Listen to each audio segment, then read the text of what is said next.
Hey guys, and welcome back to my channel. So I'm sure at this point you guys have seen so much information about working from home and social distancing and all of that kind of stuff, but since I am a teacher and since this is something that I actually did have to deal with, I figured I would go ahead and make at least one video about how I'm dealing with moving all of my in-class coursework online. So this has been kind of interesting over here in France because I feel like there is a lot less reliance, I guess, on technology and less of a focus on incorporating technology in the classroom than there is in, for example, the United States. And so I actually already use some technology in the classroom, not so much asking the kids to do it, although in high school I do that, but in terms of my own planning. So you guys have seen some of my planning where I use Google Drives and all of that. And so I thought I would just kind of show you how I've been able to adapt coursework that I would normally do in class to go online and how I'm trying to make it as painless as possible for both me and for the kids to kind of keep stress down. We'll put it that way. So I've got my bullet journal and I've got some scrap pieces of paper, and I will show you guys over on my computer a little bit later. But what I basically kind of started with is, let's see, so this was our first week. And as you can see, I've labeled it as quarantine. So basically I went through yesterday, actually, after having already experienced the first week of school from home, basically, I went through and I kind of filled things out. So the first thing I kind of did was I crossed off any meetings that I obviously wasn't going to have. And I went through and I kind of backfilled in everything that I did for this first week of doing schoolwork from home, which I'll go ahead and show you guys. As you can see, I didn't even follow my color code because we're just keeping it simple. So I just kind of did a little keyword to denote what we actually worked on. And then I started going through and doing it on here. So what I am trying to do is keep a record in my bullet journal of what we actually did while we were on lockdown, so that whenever we come back into the classroom, I kind of know where we are. However, this is actually not a very useful system for me to kind of get things under control, because this very much follows the linear daily schedule, and that is not how I've chosen to organize the work. So we got a few emails from what we call our inspectors, so basically our subject matter guides, I don't even know what they technically are, and also from our school, basically giving us the advice of setting up high school work based on the week and middle school work based on the day, and kind of maintaining the number of hours that we would have. So the way that my brain works, because I already lesson plan on a unit level and then on a weekly level, it really didn't make sense for me to do classwork for anyone by the day. It made sense to me to do it by the week. So what I did is I initially sat down and did some brainstorming. So I basically created one piece of paper for each of my classes. I wrote how many hours I have a week with each of them. So as you guys can see, I've got, oh, this is an extra one for that class. So I've got all of my little hours up at the top, the classes, etc. And then I labeled it by week. So last week was week 23A, I had 2 hours. Now, the reason that I mark the hours on here is because I have 2 classes here, and I've flipped right to them. I have 2 classes where it changes, it alternates. So one week I have 4 hours, one week I have 3 hours. So I just wanted to make sure I was very clear on how much work I was giving them per week. And then what I did is I basically labeled it as hour 1 and hour 2. And the first decision I made was I was going to give them as much work as we would have gotten through during the school day, because it didn't seem fair to me to say, okay, well, I normally have approximately 30 kids and we do this activity, but if they're doing it on their own, it's going to take them a third of the time, so I'm going to give them 3 times as much work as I normally would have.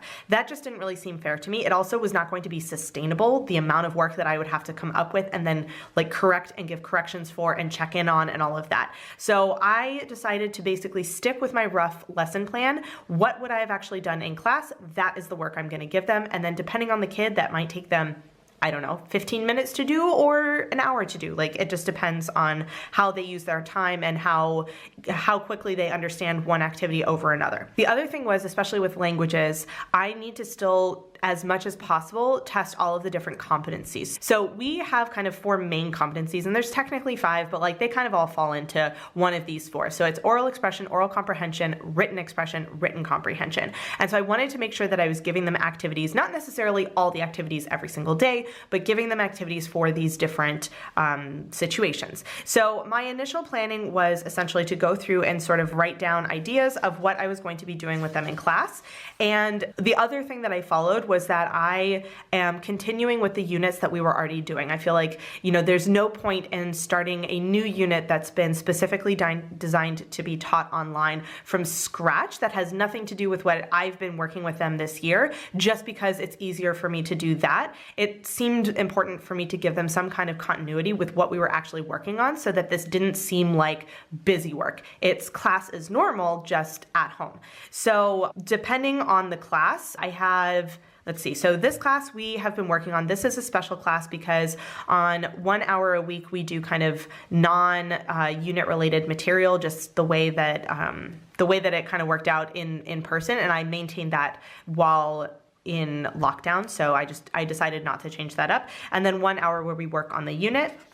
I have these guys where we are doing city description, if you will. So the title is Living in Boston, and so we have different images of different places, but I'm doing kind of a focus on, you know, when we talk about monuments and stuff, I was doing a focus on Boston, but as I'm talking about vocabulary, I'm giving them different activities. So for example, they had to do an activity on this, and I think I will actually, when I move over to my computer, I'm going to show you this class and one of my 11th grade classes because they're pretty good. Like this is a middle school, so 5e is essentially like 7th grade, and then I'll show you a première, which is basically like 11th grade, to show you kind of how I did both of them. So basically this is what I did, and as you can see, it is like super duper low key. The kind of challenge for this week's work was, how do I have them do a final task online when normally when I do a final task, I have them do at least 2/3 of it in class so that I can kind of keep an eye on it, specifically so that they don't come back with this like masterfully written text that I know was done on Google Translation. So we're going to see how it's going to work. Yeah, I'll have to report back on that maybe. But yeah, so this was kind of the initial setup. And what I've done is so I have 2 7th grade classes. They're doing the exact same stuff. Nothing crazy there. These guys, I actually started a new unit, and that was a bit of a tricky situation to get started because this is one where we basically have 2 groups. So there's another teacher and we have approximately 50 kids between the 2 groups, and we both have 2 hours with them at the same time, but like different classes. However, this teacher and we made the decision at the beginning of the year that we were going to work in tandem on our units because it just kind of made sense. And so this last unit that we're doing for the year is creating an American style yearbook that the kids, just for our groups, so our 2 groups, that the kids can then have as like a memory of their time in 4e, so basically like 8th grade honors. And we had initially planned that, for example, the first 2 lessons we were going to do with both of the groups together. I was going to explain it. I, show examples from my personal high school yearbook and all of this. And so the struggle was, okay, how are we going to do this where we can still have both of the groups working together, but have it be online? Because this is one of those projects that like kind of seem to depend a lot on in-person interaction. And actually, I might show you guys this one too, because it's kind of, if you have a project like this, it might give you some ideas. I don't know. I have no idea how useful this is going to be, but like, hey, why not share what I've like figured out on my own so that if somebody else finds it useful, they don't have to figure out everything from A to Z. Like, why not?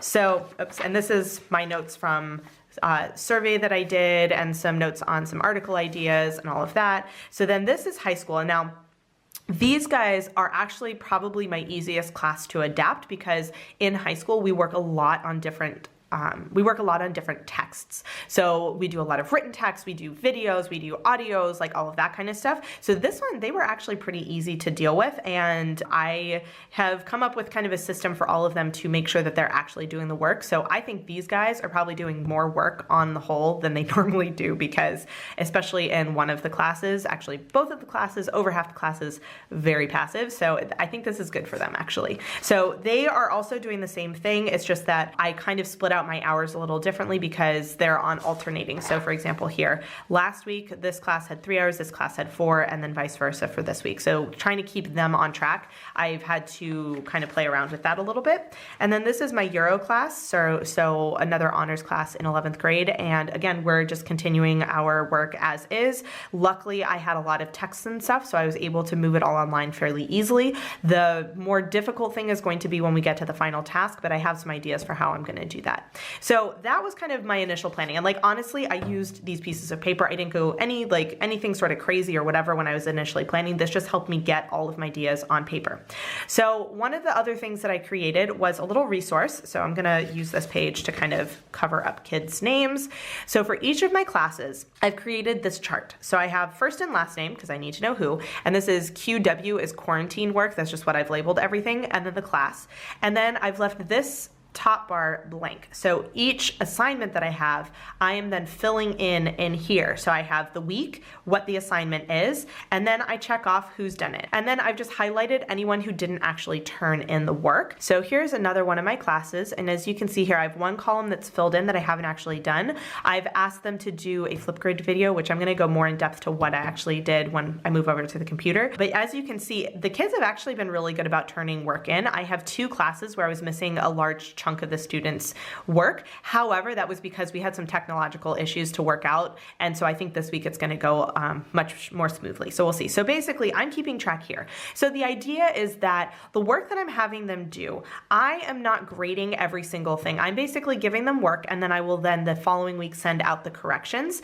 I might have a couple of things that I check on individually, and basically I'll show you how I do that, but I kind of check in with everyone, but I don't specifically go through and correct everyone's work because I have 7 classes times approximately 30 kids per class. Like, that is just not feasible to maintain. So the one thing I want to do is, if I'm asking them to do all this work, I want to, one, hold them accountable, but also recognize the fact that they are doing this work and they're keeping on top of it. And that's why I'm doing this tracker. So ultimately, I'm going to have some kind of a grade for, did you actually do the work? Not did you get it all right, but did you actually do the work? And it's not going to be something like really big. You know, I think it's probably going to end up being something like 5 or 10 points per week. And essentially, you know, I don't know, say they have 2 assignments, 5 points per assignment. So if they missed one assignment, they get 5 out of 10. If they did both assignments, they get 10 out of 10, something like that, just so that they know that I'm keeping track of this and I see whether or not they're doing their work, and they're getting penalized if they don't do it, and they're getting credit if they do it. So I hope that this works out. You know, it's still early days kind of, but that was kind of my thought process behind this. So let's take a look more concretely at what I'm actually doing with my kids and what I'm actually sending to my kids. So we're going to go ahead and move over to my computer and continue there. So over here on my computer, I've got my Google Drive open, and I apologize in advance. I think there's going to be a watermark on here, and unfortunately, that's just the way it goes. So what I have done is, in this year, for example, if I go into this class, I have a folder outside of everything else that's just labeled quarantine work. And then I've labeled each individual folder with the week. And within the folder, I have, student work, in case any of my students email me stuff because they couldn't get it to work online. I have a folder for that. And then I have, the level, the week, and then just note, and then corrections. And then followed by a bunch of different documents. So what I've done is I've opened up over here a couple of different classes to kind of show you how I've organized things.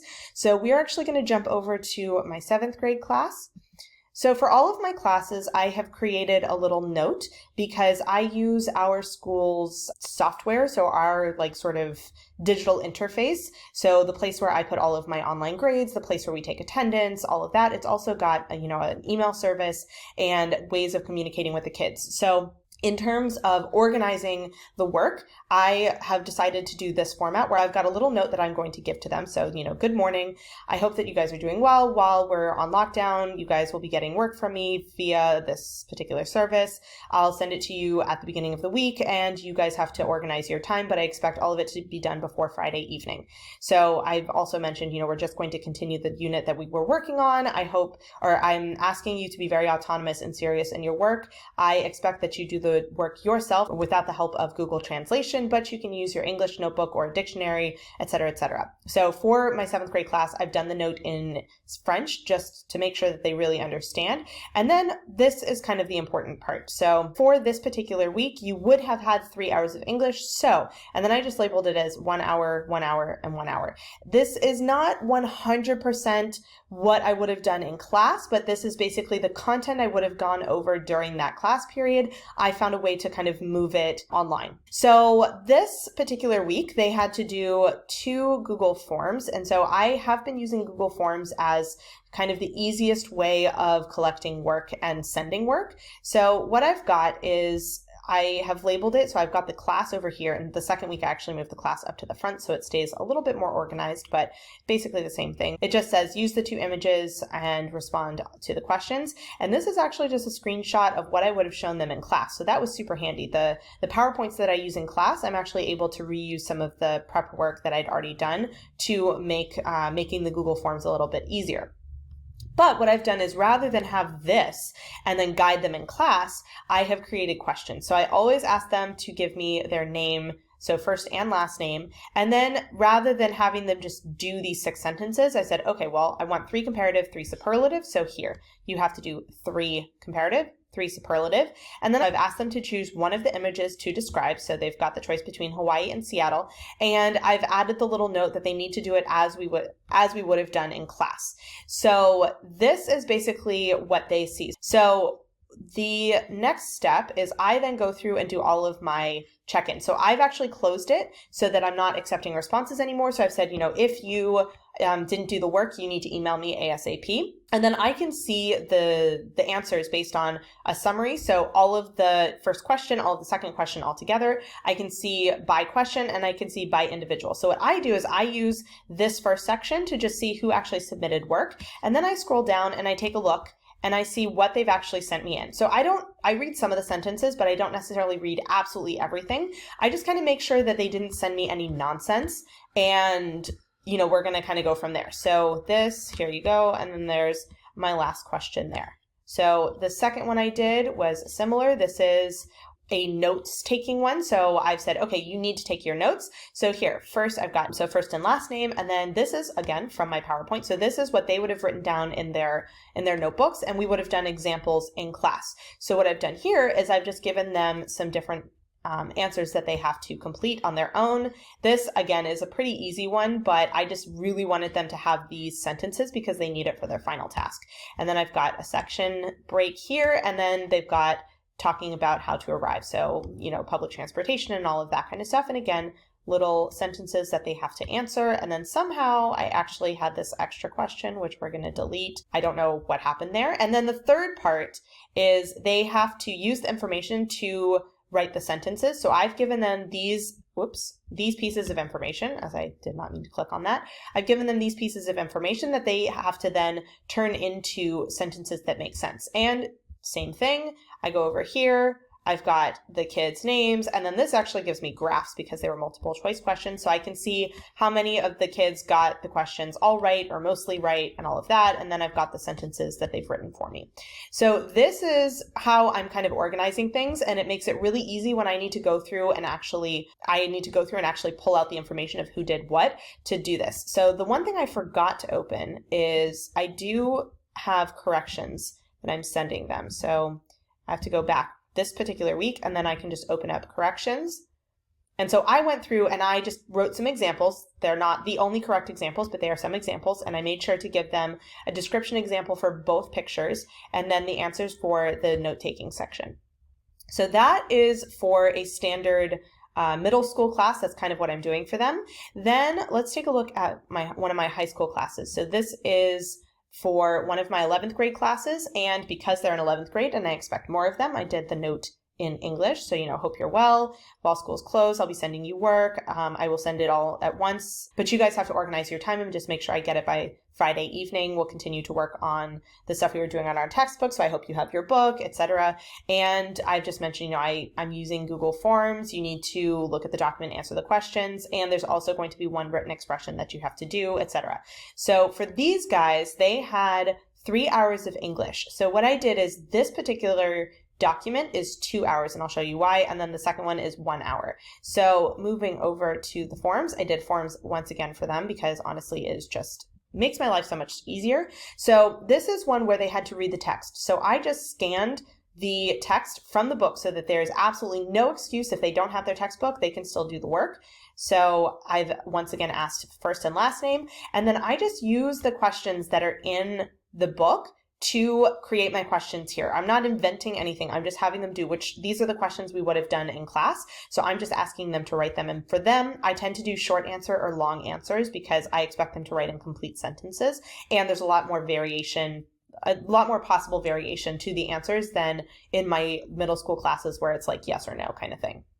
And then the reason this takes 2 hours is because I'm asking them to do a short written expression of about 100 words following exactly what is in the book. So I've just done a long answer text here, and this is one that I've updated kind of for this week, where if I have anything that's kind of longer, I've actually, so most of the time I do a required button, or I make sure all of my questions are required. But with this one, if I do a longer text, what I'll do is I'll add in a second one that looks just like this, but instead of write your story here, I'll say, if you need more space, continue here. And I won't turn on the required thing. So if they don't need the space, they don't have to write anything, but if they do, then they've got that. So that is the first one, and then the second one is over here. So again, I put the text in, no excuses, first and last name, read the text, answer the questions. So literally all the questions from the book. And then I actually found a video that talks about the original legend. And so I've asked them to summarize the legend based on what they saw in the video in 50 words or less. So if we look over here, so we're going to skip the names because this one actually doesn't do it in a graph. It just lists all the kids. But you can see here, I've got all of these different answers. And it's really interesting to see the same question side by side answers where I've got, you know, one kid who did an entire paragraph and one kid who just wrote a sentence, which that's not wrong. It's just interesting to see what the kids actually like. This one, this is one that I'm like, we need to work on that particular answer kind of thing. But overall, they've been really good about doing all of the answers. And for reference, I have 34 kids in this class and I got 30 responses, which is not too bad for the first week, given that they're not used to working like this. So I've got over here, oh, literally, I had to make a note this week saying emojis are not an acceptable response. So, you know, live and learn. And then here is, let's see, this is one of the final questions. And then here is the little summary. So they need to do 50 words. So as you can see, some kids wrote at least 50 words. Some kids wrote a little bit less, but overall they did a really good job on that. So, and actually, let me show you for this week what I did, kind of taking into account what I did for the first week. So this week, I'm going to take the same exact class.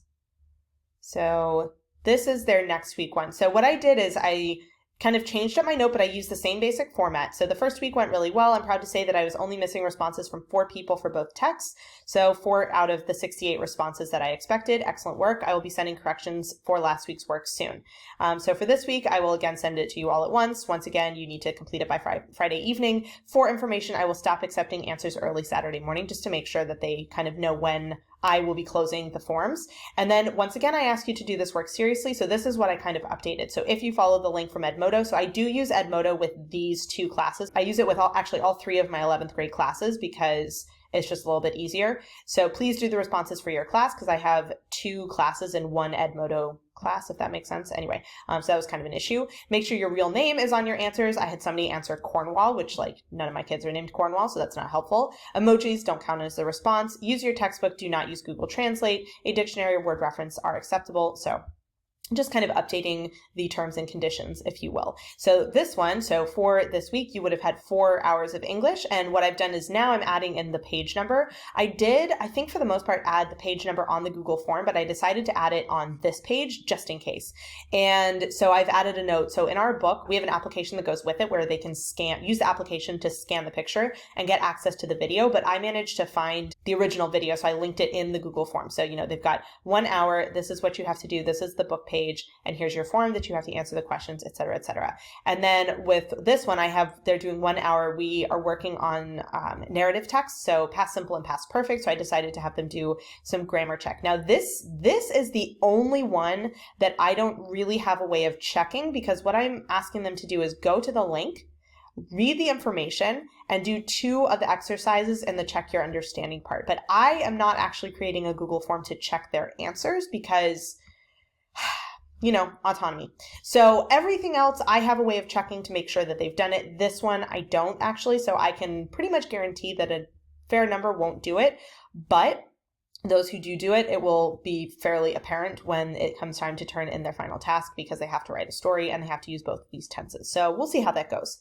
So the last thing I wanted to show you guys over here is for that special class where I'm doing the project. So theirs is a lot shorter. I only have 2 hours with them a week. And with the first week that I did, I actually did a introduction that was kind of 2 hours because that was basically what we were going to do during those first 2 hours of class. So same kind of information for them. I do it in French just to make sure it's very clear. But what I did is I had this. And so in this class, I have 17 kids and my colleague has 17 or 18. And you'll notice there are 25 responses because we used one form for both classes because we are really working together on this. So once again, first and last name, I have them answer what is a yearbook, so what do they think it is? And then I actually did, once again with SCREENCAST-O-MATIC, it's my new favorite toy. So I basically took the PowerPoint that I would have done for them in class, and I recorded myself like talking through the PowerPoint so that I felt like it wasn't going to be clear enough if I just,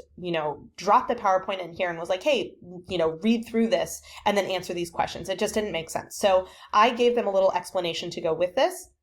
And then I had them answer questions that we would have answered in class. So you'll see here. And then I wanted them to check all of the things they wanted to do. So I actually took these answers and that was where, so let's move down here. So this is, no, not here, here. So this is the one, check all that you like. So this is on that one scratch piece of paper where I had a bunch of writing. I just wrote down the percentages of what things they really were into and what things they were like less excited about. So then the last thing, if they wrote other, what do you want to do? And then I asked each of them to do 3 possible article ideas to get them thinking about what they needed to do for class. So this week, we actually don't have a Google form that I'm going to do, but what I did is, so let's take a look over here. So for this week, take a look at their note. So I did not do Google Forms for them, but this is one where here. So this is an article, I think I've linked it on the site we use to share information, but I've also included the link to this form so they can get it themselves. So basically just ideas for brainstorming, organization, all of that kind of stuff. And I'm also using a Jamboard, which I will show you that in a sec. So I have 2 parts to this one, but it's still kind of 1 hour. So I basically was like, okay, we're going to have them pick the articles. I can check and see and make sure they're doing stuff on here, but how am I going to make sure that they're actually doing the brainstorming? And that's where I got into using the Jamboard. So looking at over here, nope, that's last week here. So here. So this is what I've got for the planning. So I said, all right, I've basically shared the link and I've allowed the kids to edit. And so I said, they're going to write an article either alone or in pairs for a yearbook. You're going to tell me what article you want to actually write. And I'm going to put in some of the article suggestions. So I've got them down here. And you guys are going to have to propose some other ones because we can't have 5 articles about the same thing. I will tell you if your article is okay by typing okay in this column at the right. So either me or my colleague. And then I've added, possible themes that you can do, et cetera, et cetera. And I've also done a huge thing. Please don't change anyone else's text. So basically they have to write in first and last name or both of their names if they're writing it together, what their article is. So I've got a couple and then I've got a bunch of extra space down here for them to actually work on.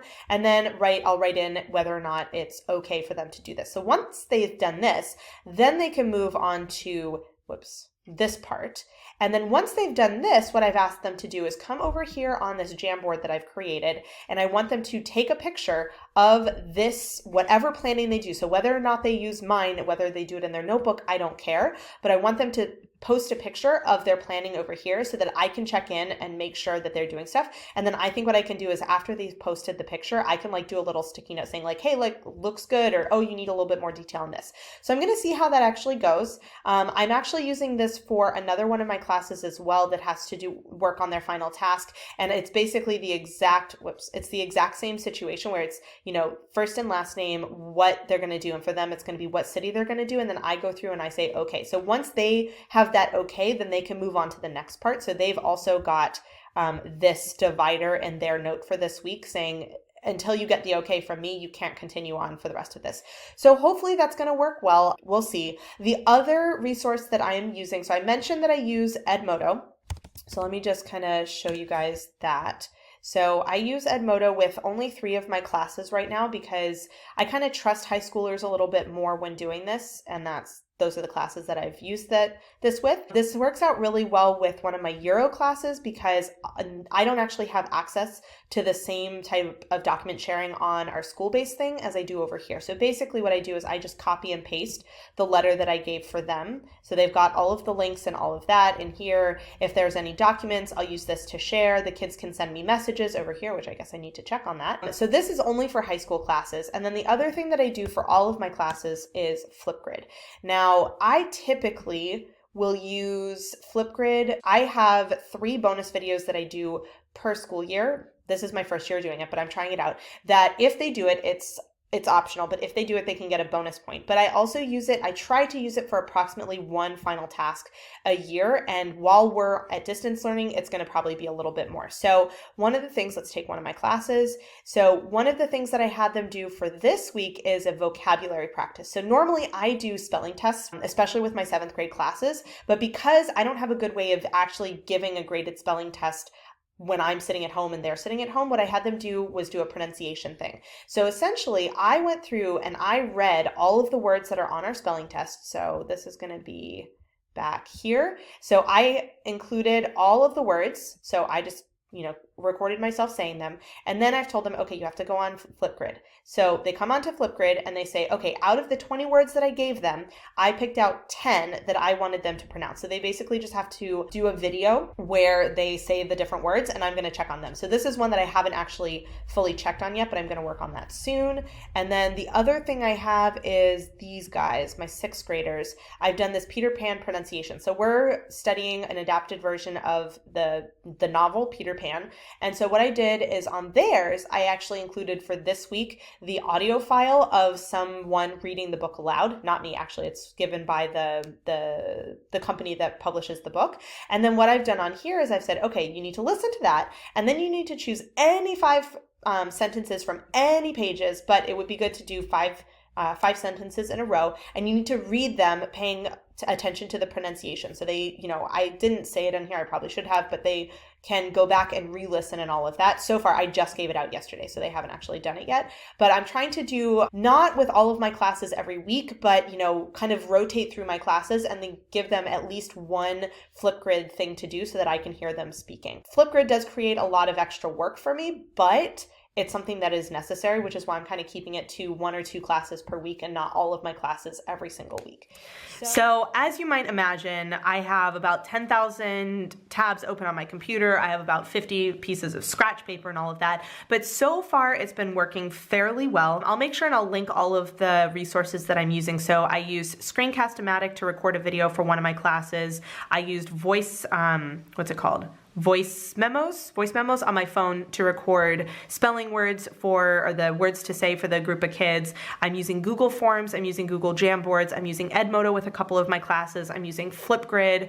I'm using Google Drive just in general. And so far, it's been pretty manageable. The one thing that I really, really wanted to avoid was having all of my kids send all of their work to my email because that is just not manageable. So I do have an email that I give to them, but that's really for questions. And if I have had a couple of kids where they're like, oh, I really haven't been able to do this online, can I email it to you? I'm like, yes, absolutely. But that's, 3 or 4 kids instead of over 100. So that is kind of how I am dealing with this distance learning. Again, not a perfect system. I'm tweaking it as I'm going. I'm sure there's so many more things that I could be doing, but I'm trying to keep it manageable because all of the kids have all of their work online. And every single teacher is going to use a different setup. So I'm trying to be really consistent in my presentation of work. I'm trying to be really consistent in how I'm asking them to do things and use, 2 or 3 set resources rather than 10,000 different ones kind of thing, just to try and minimize that stress as much as I can, but also to make my life a little bit easier so that I can actually keep up with the work that they're sending back to me. So that is how I'm handling teaching from home. If you guys have any comments or questions, let me know down below, and I will see you guys in my next video. Bye. Hey guys, so if you've made it all the way to the end of this video and are actually watching my end screen and you're not subscribed to my channel, I would really appreciate it if you would. There's a little button right there for you to do it. And if you're interested in watching some more of my videos, I have links to 2 of my older videos off to the left there, so you can check those out if you would like to, and I will see you guys in my next video. Bye!